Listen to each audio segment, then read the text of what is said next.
This is what often happens with a disconnected couple. They wake up in the morning, they barely say good morning to each other. The kids are probably already in their bed. They're like doing a million things. They have to get breakfast on the table. They have to get the kids out the door. They have to get to work. They have so much going on. They talk about logistics. They don't even have time to look at each other. They don't spend time looking at each other in the eyes. They don't spend time talking about anything that's not related to stuff we have to do today. Then they come home from work, it's more of the same. Their texts throughout the day, more of the same.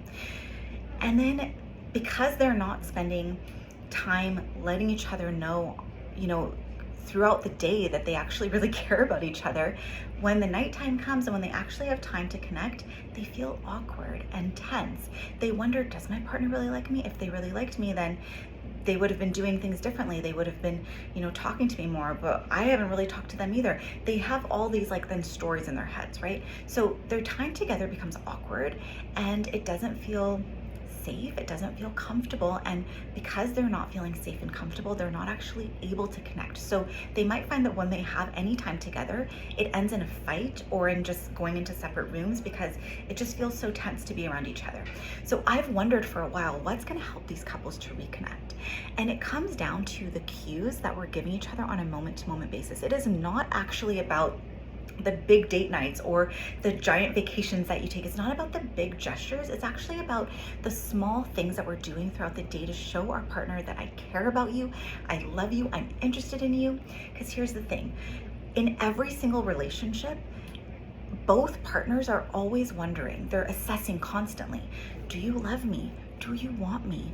Am I desirable to you? Are you interested in me? Do you find me funny? Do you want to be with me? Are you happy in this relationship? Am I happy in this relationship, right? We're always wondering those things. Do I measure up? Am I good enough for you? So what we need to do in order to jumpstart our connection is to be really, really obvious about the fact that our partner is really important to us. We really like them, we love them, and we find them interesting.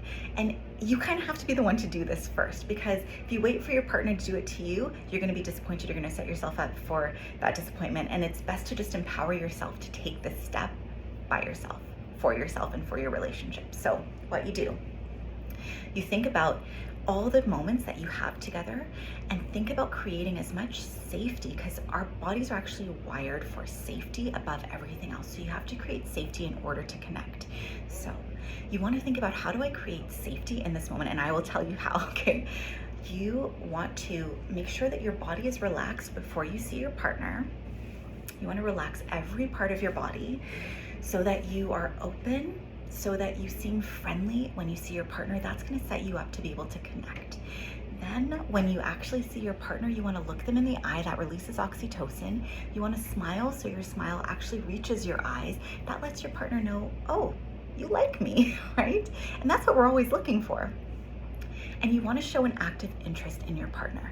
So if you're one of these couples who we tend to just sort of talk about logistics, we tend to just not really even say hi or anything, I want you to just make a few small shifts and see what happens. And those shifts are relaxing your body so that your partner knows from their body that you're safe.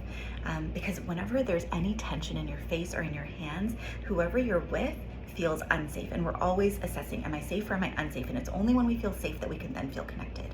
Then you want to do that smile that I already talked about, which lets your partner know that you really like them. And you want to actually hug your partner, if they're open to this, belly to belly, because what that does is it helps your nervous system sync up. So just incorporating those couple of things is going to really shift your relationship, because when you hug, when you take time to hug, and I'm not talking about once every 2 weeks, I'm talking about 5 times a day, as often as you see each other, hug. Let your nervous system sync up before you talk about any kind of logistics. Hug, let your nervous system sync up, smile wide, let your partner know, so it reaches your eyes. Let your partner know, I really like you. And when you're talking to them, sit up close to them, put your hand on them, incorporate touch a lot more, because touch in a relationship that doesn't have any violence in it, touch can be very soothing. So as long as your partner's open to being touched, touch them on the leg, on the arm, just let them know I'm here, sit close, speak softly. That lets them know that you're safe, and look them in the eyes to release that oxytocin.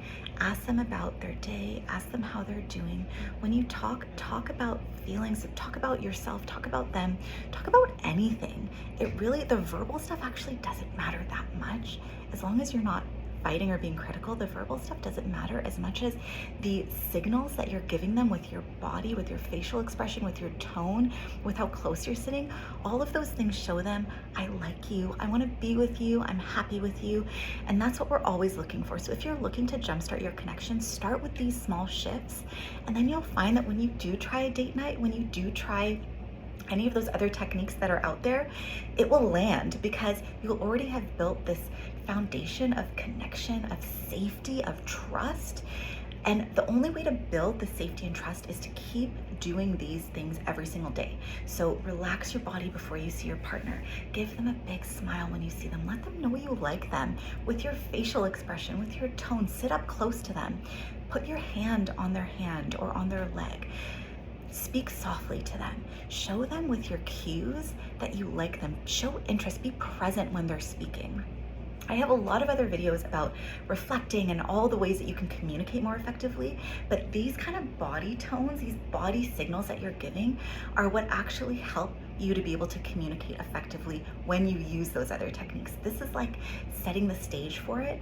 And even just doing that hug, like my husband and I have started doing that every time we see each other, and it just shifts how you feel. It shifts your nervous system. Like, it helps relax your nervous system. That's huge. That's something that you can't get from conversation alone. So you need to incorporate those little acts of safety, those cues of safety into your relationship in order to set the stage for connection. I hope that made sense.